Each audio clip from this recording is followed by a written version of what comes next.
I'm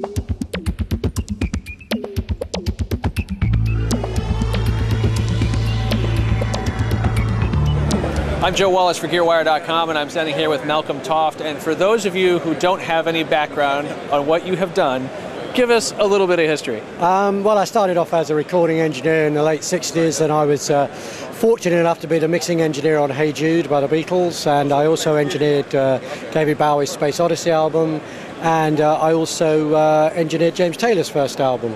And I did 3 albums with a band called T-Rex, and worked with Tony Visconti for 3 years. And then I went on to designing consoles and founded the Trident Audio Developments Company, because it was Trident Studios that I did all those albums at. And we needed a new console, and I got into console design in 1971, 1972. And I've been manufacturing consoles and designing equipment ever since then.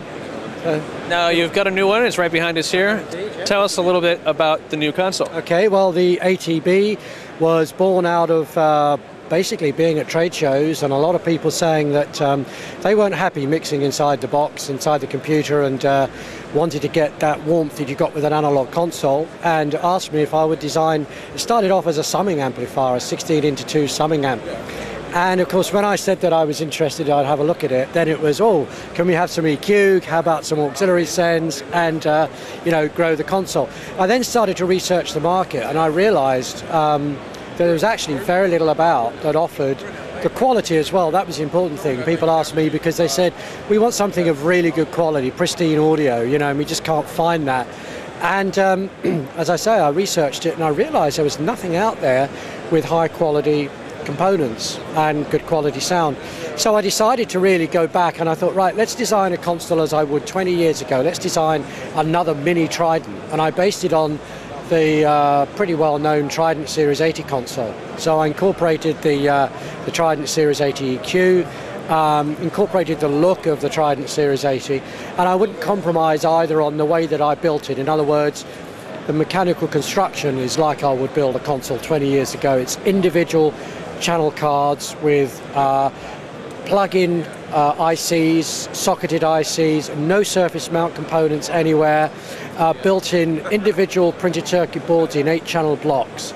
And then basically we kind of did it from the ground up, and then we found out, we looked at how much we could get it made for. So I didn't build it down to a price. I designed a console as I would like to build one. And then we went out to manufacturers to get price quotes, and we were very happy to find that by building in quantity and building offshore to our specific and very rigid specifications, we could get them built at a very affordable price. And I have to say, it's been an amazing success story. We just can't get enough of the consoles. They're flying out of the door. And in fact, I heard just a couple of days ago that there's a #1 album in the UK by a band called Hi-Fi.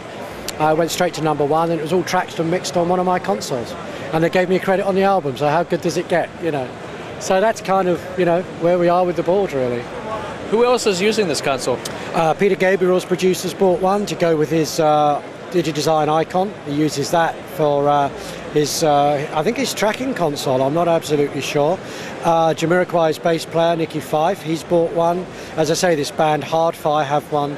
Leeds College of Music in England have bought 3, and they've actually named one of their recording rooms after me as well. So that's kind of neat. They bought them last year.